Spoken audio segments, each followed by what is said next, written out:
اور جب ابراہیم علیہ السلام نے کہا کہ اے میرے پروردگار مجھے دکھا کہ تو مردوں کو کس طرح زندہ کرتا ہے، جناب باری تعالیٰ نے فرمایا کیا تمہیں ایمان نہیں؟ جواب دیا ایمان تو ہے لیکن میرے دل کی تسکین ہو جائے گی۔ فرمایا 4 پرندے لو، ان کے ٹکڑے کر ڈالو، پھر ہر پہاڑ پر ان کا ایک ایک ٹکڑا رکھ دو، پھر انہیں پکارو، تمہارے پاس دوڑتے ہوئے آ جائیں گے۔ جان رکھو کہ اللہ تعالیٰ غالب ہے، حکمت والا ہے۔ حضرت ابراہیم علیہ السلام کے اس سوال کی بہت سی وجوہات تھیں۔ ایک یہ کہ انہوں نے یہی دلیل نمرود مردود کے سامنے پیش کی تھی۔ آپ چاہتے تھے کہ علم الیقین سے عین الیقین حاصل ہو جائے۔ کہا جانتا تو ہوں لیکن دیکھ بھی لوں۔ صحیح بخاری میں اس آیت کے موقع کی ایک حدیث ہے جس میں ہے کہ ہم شک کے حقدار حضرت ابراہیم علیہ السلام کی بنسبت زیادہ ہیں، جبکہ انہوں نے کہا ربی ارینی، تو اس سے کوئی جاہل یہ نہ سمجھے کہ حضرت خلیل اللہ کو اللہ کی اس صفت میں شک تھا۔ اس کے بعد اللہ رب العالمین نے فرمایا 4 پرندے لے لو، پھر انہیں کاٹ کر ان کے ٹکڑے ٹکڑے کر ڈالو۔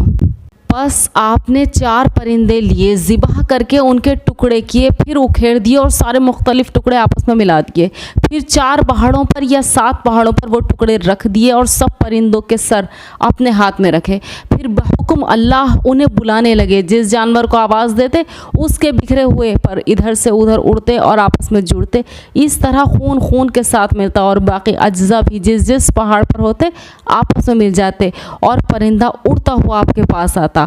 آپ اسے دوسرے پرندے کا سر دیتے تو وہ قبول نہ کرتا، خود اس کا سر دیتے تو وہ جڑ جاتا، یہاں تک کہ ایک ایک کر کے یہ 4 پرند زندہ ہو کر اڑ گئے اور اللہ تعالیٰ کی قدرت کا اور مردوں کے زندہ ہونے کا یہ ایمان افروز نظارہ خلیل اللہ نے اپنی آنکھوں سے دیکھ لیا۔ پھر اللہ تعالیٰ فرماتا ہے کہ جان لے اللہ تعالیٰ غالب ہے، کوئی چیز اسے عاجز نہیں کر سکتی، جس کام کو وہ چاہے بے روک ہو جاتا ہے، ہر چیز اس کے قبضے میں ہے، وہ اپنے اقوال و افعال میں حکیم ہے، اسی طرح اپنے انتظام میں اور شریعت کے مقرر کرنے میں بھی۔ حضرت عبداللہ بن عباس رضی اللہ عنہ فرمایا کرتے تھے کہ حضرت ابراہیم علیہ السلام سے جناب باری تعالیٰ کا یہ سوال کرنا کہ کیا تو ایمان نہیں لایا، اور حضرت خلیل اللہ علیہ السلام کا یہ جواب دینا کہ ہاں ایمان تو ہے لیکن دلی اطمینان چاہتا ہوں، یہ آیت مجھے تو تمام آیات سے زیادہ امید دلانے والی معلوم ہوتی ہے۔ مطلب یہ ہے کہ ایک ایماندار کے دل میں اگر کوئی خطرہ وسوسہ شیطانی پیدا ہو تو اس پر پکڑ نہیں۔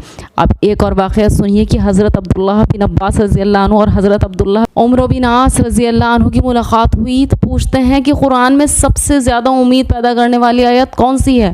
عبداللہ بن عمرو رضی اللہ عنہ فرماتے ہیں سورہ الزمر کی آیت نمبر 53 والی آیت، جس میں ارشاد ہے کہ میرے گناہ گار بندوں میری رحمت سے نا امید نہ ہونا، میں سب گناہوں کو بخش دیتا ہوں۔ ابن عباس رضی اللہ عنہ نے فرمایا میرے نزدیک تو اس امت کے لیے سب سے زیادہ ڈھانڈس بندھانے والی آیت حضرت ابراہیم علیہ السلام کا یہ قول، پھر رب العزت کا یہ سوال اور آپ کا یہ جواب ہے۔ یعنی کہ دل میں وسوسہ پیدا ہو بھی جائے تو اللہ تعالیٰ اس وسوسے پر جو آپ کے اختیار کے بغیر آپ کے دل میں آیا ہے اس پہ کوئی پکڑ نہیں، اور ایسا مضبوط اگزامپل دے کر اللہ تعالیٰ نے اپنے بندوں کو بھی قرآن کریم کے ذریعے یقین دلا دیا کہ اے بندے تجھے کسی کے آگے جھکنے کی ضرورت نہیں ہے، میں ہر چیز پر قادر ہوں۔ جزاک اللہ خیر۔